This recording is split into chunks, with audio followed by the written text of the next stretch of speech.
and you have to realize what the lie is, and then just shoot it down. So that's another thing that has to get done. Otherwise, there's just a battle to stay clean, which is again not the goal. Real freedom. I think you might be able to contest to this too. Real freedom is not like a fight to stay Right. clean. It's not like we're battling urges day in day out.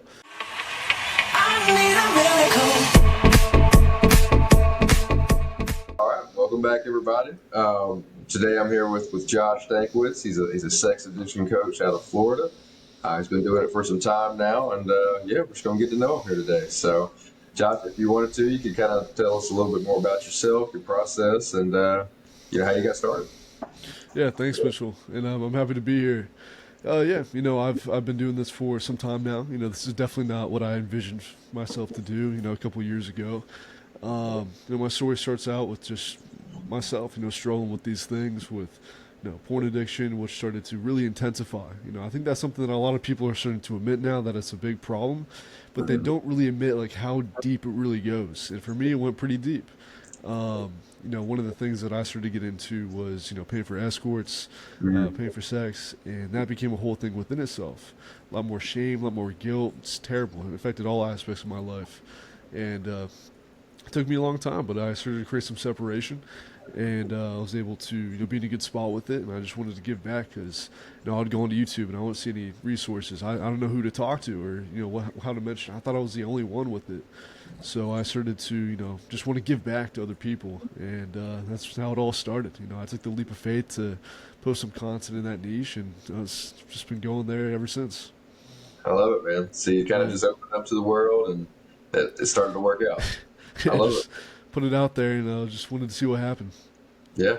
No, Yeah, that's man. good, man. And like you said, the society we're living in nowadays. I mean, like I said, most people won't open up about it, right? It's kind of like Right. you know, just something that stays behind closed doors for most people. So that's pretty 100%. cool that you just put your story out there like that, and obviously it's working out. You're helping people and making a difference, man. Yeah, So, no, it's great. It's definitely for a good reason. cool. Okay. So I guess what was when you originally started getting like clients and people like that wanted your help?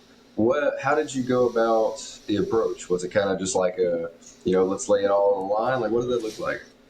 Yeah, so initially when I started getting people, because I posted my testimonial on YouTube and I started getting a lot of traction just instantly.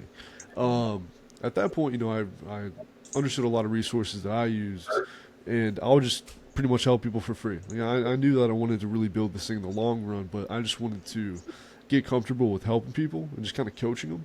So I don't think I was even that much of a coach. I think I was just kind of like a cheerleader. Like, oh, you can do it. You're fine. Just keep going. And I don't think it was that effective. But I mean, people appreciated that they can, just talk to me about this thing and be able to get some sort of feedback, even Right, if it wasn't anything, too crazy. But right. yeah, very humble beginnings. I got you. Hey, Yeah. that's good stuff, man. Excuse me. That's good stuff.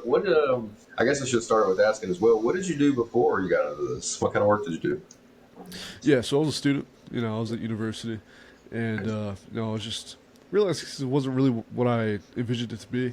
I like being there, but in terms of like the classes and all that, I was like, man, it's just not what I want. I want to be Right. hands on doing something. So that was pretty much my game plan before I decided just to focus on this, and I just went all in on this, and I pretty much dropped out. But I mean, I had somewhat of a plan, but yeah, nothing too concrete. But yeah, I was Right. just studying at that time. I got you, man. I got you. And like I said, sometimes you just got to burn the bridges and go for it, especially when it's Yeah, something you're passionate about, man. for So sure, for sure. that's beautiful. That's beautiful. Did in that transition, did you face any like obstacles or like any self doubt in getting into that role? Yeah, man, that was a lot. I think that was like the main resistance that I felt because for one to be able to drop out of school, that was kind of scary. I had access to some resources. I had some idea about what I was doing. I had some guidance in that direction, but to put myself out there like this on YouTube to share my story about how deep it went, that was kind of crazy within itself. Like, what are people going to think? Do I want to Right. be like that person that does this? What if people figured this out, like who know me? Right. So a lot of doubt. I actually I hired a therapist and I told him my situation. just to see how he would coach someone in my position. Like, what feedback would he give? What questions would he ask? And at the end of it, I was like, "Hey, man, I'll just ask you questions, get to understanding about how you would help someone in my shoes. I'm posted a video on YouTube about my story, and I want to help people out with this." She's like, "Don't do that. Don't do that. Delete that video right now." Like, and I was like, that's not what I wanted to hear. That's not what I And wanted to hear, man. yeah, it turns out I deleted it. And after a week of just thinking about like what I want to do, is this the right path? Praying, just really trying to search if this is like really it. I was like, yeah, I mean, I got to put it back up there, so I reposted it, and I kind of felt like it's just kind of a secret as well. Like no one's really gonna find out. People who are gonna know about it are gonna know about it, but that wasn't true. But there's just a lot of resistance that I got initially getting into it. For good reason, it makes sense. Right. Yeah. Sharing your story, right? I mean, Yeah. it's not easy, man. So I applaud you there. That's awesome, man. Let's see. Early on, what was it? What was it that kind of gave you the motivation to keep pushing past it? I mean, obviously you wanted to share your story, but were there certain like small successes early on that kind of helped you, push along the mission in your mind? The big one was my own recovery myself. That was going into a huge, like a really good direction. And I had some hope for the first time in my life, and I knew like this had to go to other people. So that was like a big thing that I could look at as like, if I can help myself, I can help other people. Some other things that happened early on was just the initial traction of the video. It got a lot of attention. A lot of people initially were like, "Wow, this is good stuff. Like this takes some courage," and some positive feedback was there. People were trying to book calls, just talk to me, which I felt was awesome. I was like, "This is insane. I never thought I could do something like this, especially this quickly." So I think that was the reason why I kept going, because that was like the positive motivator. The negative motivator was like, what else am I gonna do? Like I bet on myself to go and do this, so I just gotta go. Just gotta get it. Yeah. I love that, man. I love that. So let's see. Do you, as far as, well, I guess we can jump into some of your teachings if you don't mind. Sure. Like, do you, let's see, how much do you base your teaching off of like mental health? Is it like physical health, or what's your kind of approach to that aspect of it? Yeah, I try to have a very practical approach to everything that I teach. It has to be very actionable. So I'm never anyone's first option, because they've all tried therapy, they all try like professional help that way, but they understand why these things are happening. But in terms of how to actually stay clean and deal with the urges and progress that way, that has never really been brushed up on. So I do understand everything. I'll ask some good questions. We'll start with that. Let's understand the addictive cycle. When you're getting urges, why you're getting urges, what's leading you to go and act out. What are the rationalizations that are causing you to go in? Because I think it's, for a lot of people early on, there's like this cognitive dissonance. There's one part of them that's like, I don't want to do this. Another part of them that's like, go and do it. So you've got to understand both sides before we can even move forward. And once you can do that, you can move into more practical stuff, which is trying to solve that cognitive dissonance, try to use some self-talk, some prevention strategies, so you're not just reacting to everything. You're actually going on the offensive. So a lot of it is with mental health, especially early on. I think it's just becoming aware of everything that's being repressed for years. And as you start to get to a good spot, you're no longer escaping from those pains. Then it becomes somewhat of a physical thing, because you can start to level up other areas of your life. And, that can be something towards the back end. Once you already have that momentum, that can just be like the nail in the coffin for, people getting clean and staying clean. I love it, man. I love it. That's awesome. You can tell there's a lot of passion behind that, and obviously truth too, man. That's awesome. That's really cool. So, tell me a little bit more about redirecting. I guess what you said at the end, like redirecting that energy into other areas of your life, whether it's physical or whatever wherever it may else be. Yeah, 100%. You know, I think getting a temptation or an urge is not necessarily a bad thing. A lot of people dread it. They try to fight it. They try to repress it. They just push it away. It's bad. It's wrong. Can't do it. But really, you know, that's the totally wrong approach. Every time you get a temptation, it's an opportunity to guide that broken side of you that wants to go and act out to freedom and towards where you want to guide it to. Because, you know, there's things that you probably want. Maybe you want a relationship that you don't have. There's some pains in your life, and you just go and use pornography because of it. So what you can use some self-talk. It doesn't have to be like I'm gonna go and get a girlfriend today, but it can be like, yeah, but if I stay clean right now, I want to be able to have like more momentum in my life. I feel like I'm doing something. I'm building something. My self-respect goes up a little bit more. My self-esteem's increased, and that can lead me to, be more positive around other people. Want to put myself out there, and which can eventually lead to, getting into a relationship. So some small steps like that, when facing the urge, can position you to go and, take action in your life. And, as you start to build that belief, and you can see like small changes, people start to take action naturally. So maybe get that relationship or to level up an area of their life. And yeah, sexual transmutation is a real thing. That's something it seems really woo woo. It's like, what does that even mean? It seems like kind of weird, but it's so true because you can use that. It's just energy. Just use it for something else in the moment, and that can also be an effective way to go about it. And if you can start to do stuff like that, that's a really good indicator that you're in a good spot. And you're pressing towards something better in your life and making real changes. Yes, I love that, man. Making real changes and actually, like you said, redirecting that energy there because it's always Yeah. there. We have Oh that yeah. energy, but what happens, like you said, we run away. We go through whatever Yeah. we don't express the emotion completely, and then Right. we find whatever vice we go after, whether it's masturbation, porn, or alcohol, or whatever it may Right. be. It's all one and the same, right? But Yeah. it's like Exactly. but if we don't understand that it starts with us not understanding that we have that true power inside, Yes. but 100%. people, yeah, and that's something I can ask you about next. Is basically, what role do you think society plays in all that? Do you think that there's like an That's a good ulterior question. plan? I think there's an ulterior plan. I think there's something that's going on it's definitely evil. Everything with pornography, everything with the entertainment industry. Like these things are promoted. OnlyFans, uh, pornography, and it's a huge business. It's like one of the largest industries in the world. Like it's the sex industry is huge. I forget the statistics, but I think it's um, the porn industry makes way more than Hollywood. It makes way more than the NFL, NBA, all these things. Like it's a multi-billion-dollar industry per year, and I think there's societies. I think also on the just normal people like you and me. We're just constantly playing defense from a young age because it gets pushed down our throats. We get access to technology at a young age. We see things that we don't really know what affects us until many years later. We're like, this is something I can't stop. This is something that I can't get rid of.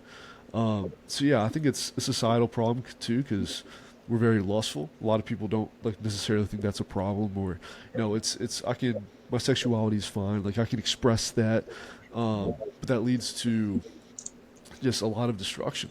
So I think it's changed the the ideal of how a lot of people view their sexuality, and I think that can be very dangerous. And I think it's empowering, but it's a trap. So I think there's definitely some different motives at play here that are promoting this stuff that's very evil, and at the same time, it's really affecting and changing society as we know it. That's probably another reason why relationships are in a bad spot too, because all men qualify a woman on is just for looks and just for sex. That's it, and that's Right. why you get into these positions where men and women aren't necessarily getting along like they used to. So yeah, man, it can definitely cause some big issues. It's just everyone's problem at this point. I don't think it's like anyone who's struggling with the porn addiction or anything like that. It's literally everyone's problem. Everyone's struggling with this, whether they know it or not. Yeah, I 100% agree, man. And it's scary. It's a scary realization, you know. Yeah. Like I said, it's intertwined in our culture from a very young age. I mean, Oh yeah. and especially like me and you, like we've kind of developed our entire developmental process has had it intertwined within it. Like not only technology, but pornography, sexuality, Yeah. these different things that it's not they're not natural, so to say, right? I mean, our parents, they were probably, using magazines and whatever else, and it wasn't Sure. so Yeah. visual, I mean, it wasn't so like seemingly real, right? Right. So, and like you said, the effect that has on our minds. Um, you said, let's see. No, that's a whole lot of. I definitely agree with everything you just said there, man. It's a Mhm. crazy world we're living in. Oh yeah. As far as like a strategy for someone who is kind of like just starting, right? They're kind of just Yeah. trying to figure it out. You know, they're lost. They know it's not good for them, or they know it's a drainer at least, right? Because Mhm. I don't think anybody or most people who have the habit hardcore, they don't really realize the effect it has on them, right? I Right. mean, I Yeah. didn't. When I was, entwined in it, like it didn't, I didn't realize how much it was draining my energy, how much it was taking me away from every other area of my life. Right. So, like, can you speak to that? Like, what is when someone's starting out? I know you kind of expressed a little bit earlier, but what's a basic, way to start? Yeah, that's a great question. I think early on, if you start to realize that you somewhat have a problem, you need to change. I think the first steps of that is gathering as much data as possible. Because if you just go based off of willpower, like, oh, I'm going to stop this because it's bad, it's wrong, I shouldn't do it, you're going to fail. You're just going to keep staying in the cycle, but it's even be more painful because you keep relapsing. You're like, I'm trying to resist this, but you keep acting out. Right. So first off, you have to collect data. You have to understand when you're getting these urges, what patterns, this is coming in. Is it late at night? Is it early in the morning? Is it when you're stressed? Is it when you feel lonely or you're bored? Like, what exactly is causing urges? What are the triggers? Is it social media? Do you see someone out in public that triggers you and you have some thoughts? Like, what exactly is leading you to get the urge in the first place? And Right. that's going to give you a lot of valuable information to be able to go on the offensive now. So you can plan for stuff. You can anticipate challenges.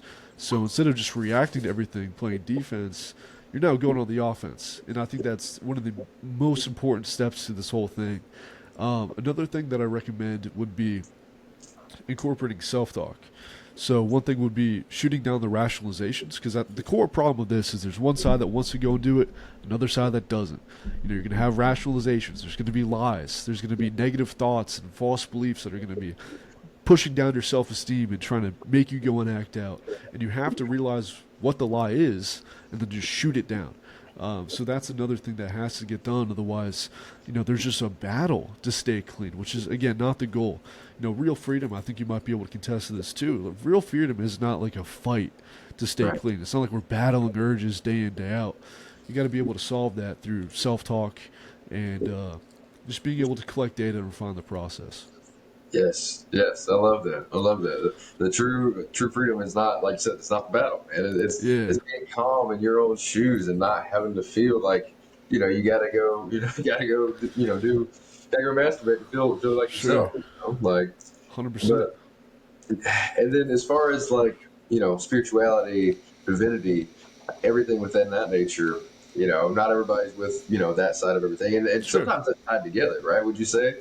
Like Yeah. the porn addiction, masturbation addiction, and the avoidance of spirituality. I think, and I know in my own practice, I think I was a little bit more avoidant of spirituality. Yeah. You know, I think. Do Mhm. you think that that's the case with some people? 100%.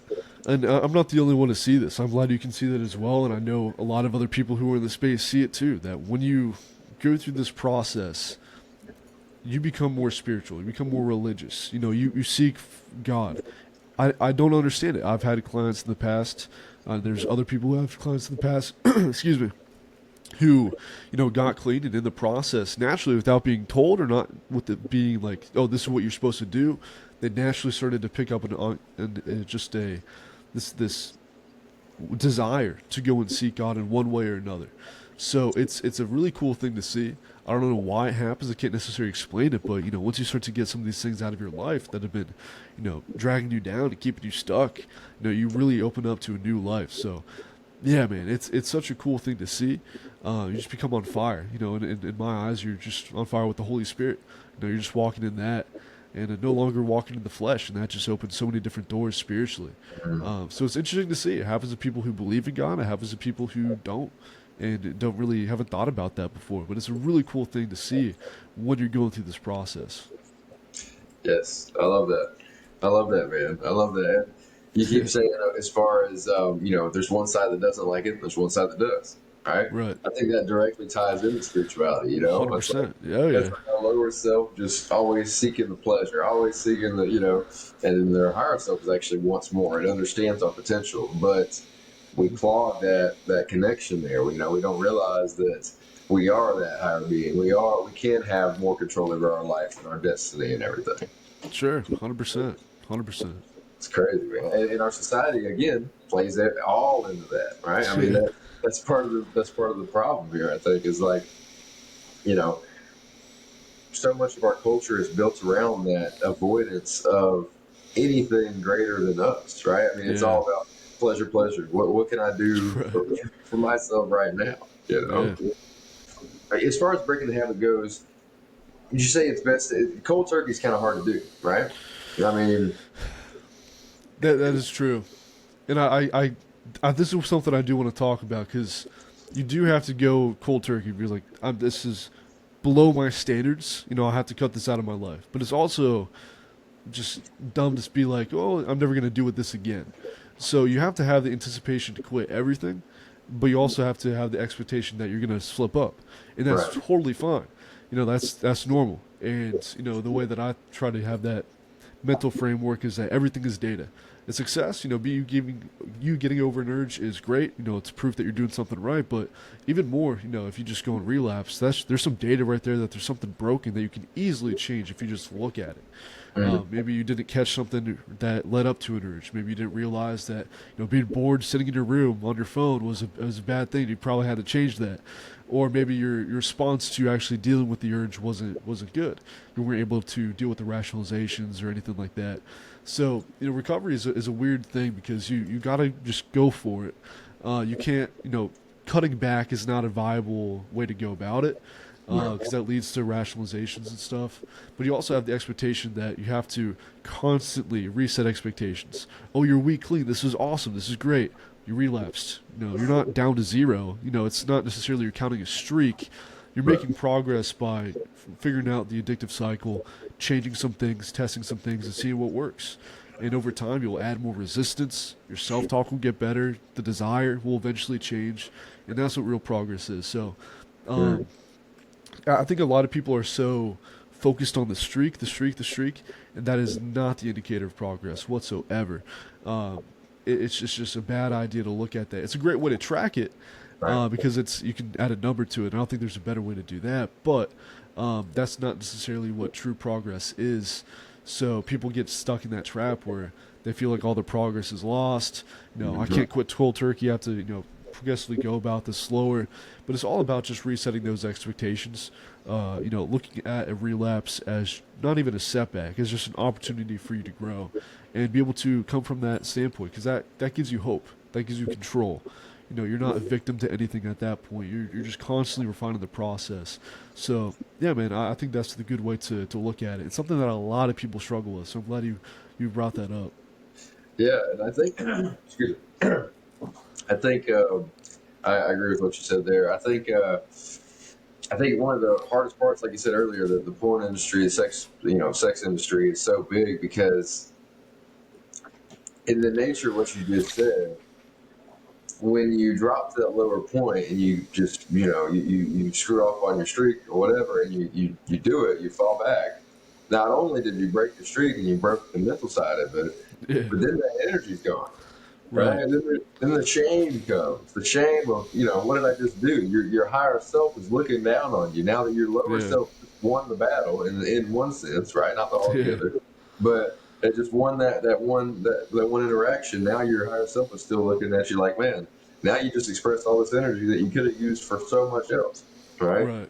And so I think that's why it's a lifelong thing for so many people because it's they always go back to it. They feel that shame, and part of them enjoys that shame, right? It becomes Sure. part of our shadow self, if you Hmm. will, Yeah, where we're constantly we're seeking these different sins, right? These different where for a lot of people it's lust, like you said earlier, that right. lust just resides in us, and we constantly seek after it because of the way it makes us feel, that negative bias that we have, right? Yeah, 100%. crazy, man. It's crazy. It's a deadly cycle, right? But It is. what you just said is the way to get out of it, right? Mm-hmm. Realizing that process is anything you deem as process. I mean, Mm-hmm. progress is anything you deem as progress, right? Right. Yeah. I love It's a that, man. great way to look at it. Yeah, because it gives you more hope, a lot more hope. Because it gets to a point where you just lose that self-esteem, lose hope, and it's even more dark than beforehand. So, yeah, man, it's definitely a more positive way to look at it. Right. Yeah. Yeah. So I love more. Yeah. And another thing too is like, with like alcohol and drugs, it's a lot easier to use the community kind of like embrace of getting away from it, right? Yeah, But 100%. with pornography, nobody really wants to talk about that with other people. You know what I mean? Right. Yeah. Except for individuals like you, who's like, hey, let's make it a better place, right? But Sure. most people aren't ready to do that. So it's like Mm. that's one thing that you don't have the option for as well, I guess. Yeah. I mean, It's unless hard you to join talk about. yeah, exactly. Yeah. Unless you get in a community like yours where it's like everybody's on the same mission, the same page, right? Right. 100%. 100%. That's awesome that you create a space like that, man. That is awesome. So Yeah, appreciate it. It's doing good. good. That's good, man. That's awesome, dude. So as far as where do you think, where do you think self love falls into the process? Which part of the story does that fall into? Yeah, that's good. Because one thing that I talk about that's very similar is just having dignity. Because you have to have that. And what dignity is self love, is self respect, and that's constant. That's always there, no matter what. Just Mm, because you're in a bad position in life doesn't mean that's proof that you're less than, or you're less valuable. You feel bad, or your status is lowered.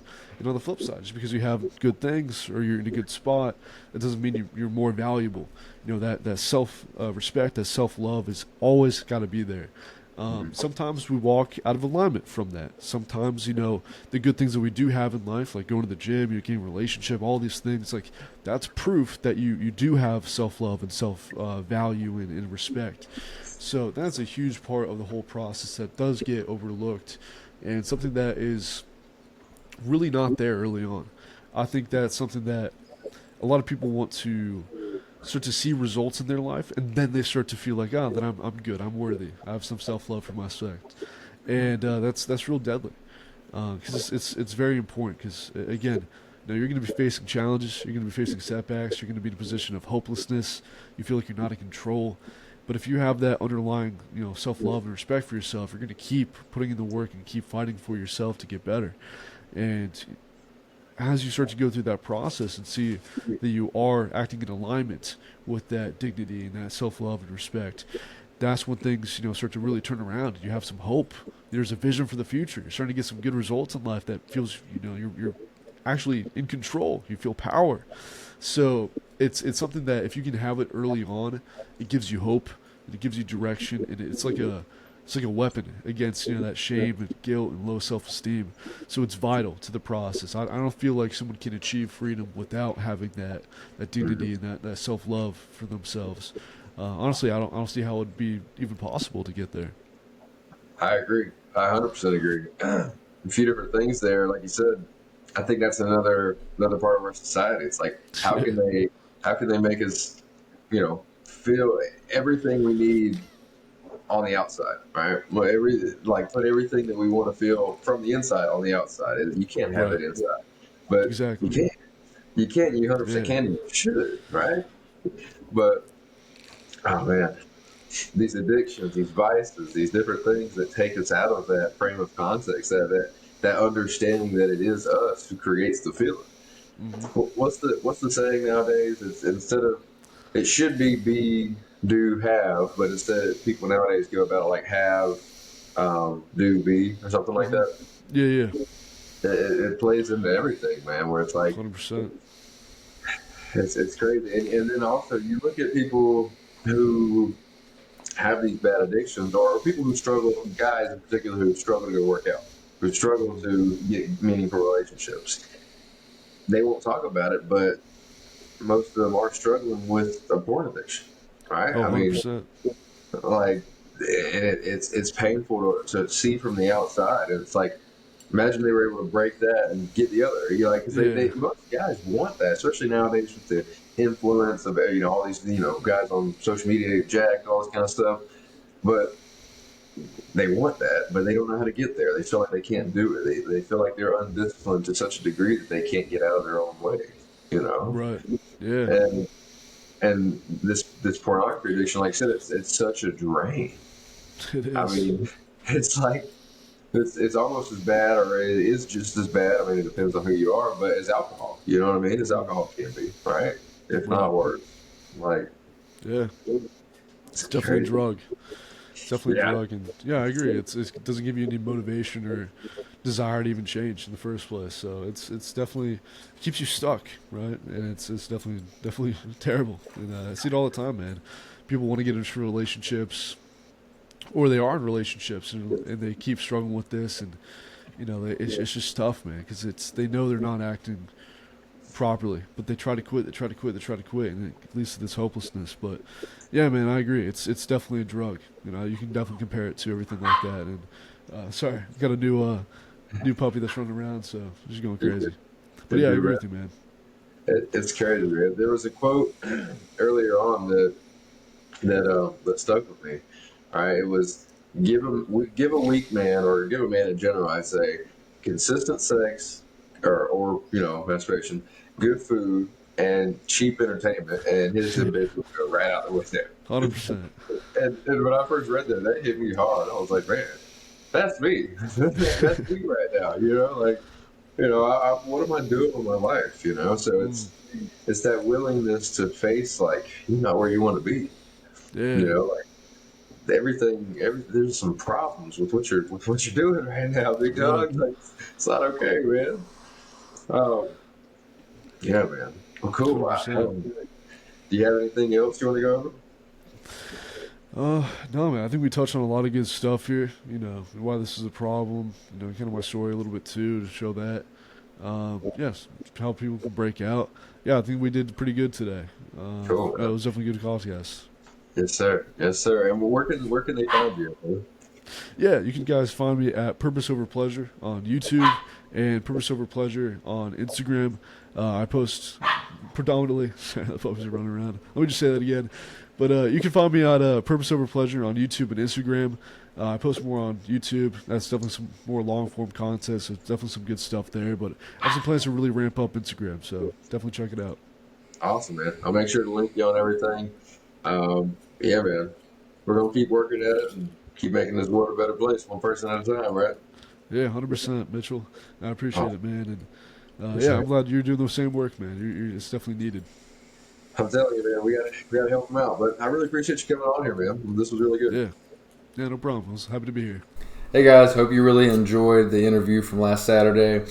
I know I did. Getting to talk with Josh was great. Another like-minded individual in this space who's around my age, not very typical. If you enjoyed it, go ahead, like, comment, share, subscribe. Share it with somebody who needs it. We all know that what we talked about here today is extremely prevalent in our society, and we need to work on fixing it, right? It's going to be a battle, but we got this. Yeah. Great day.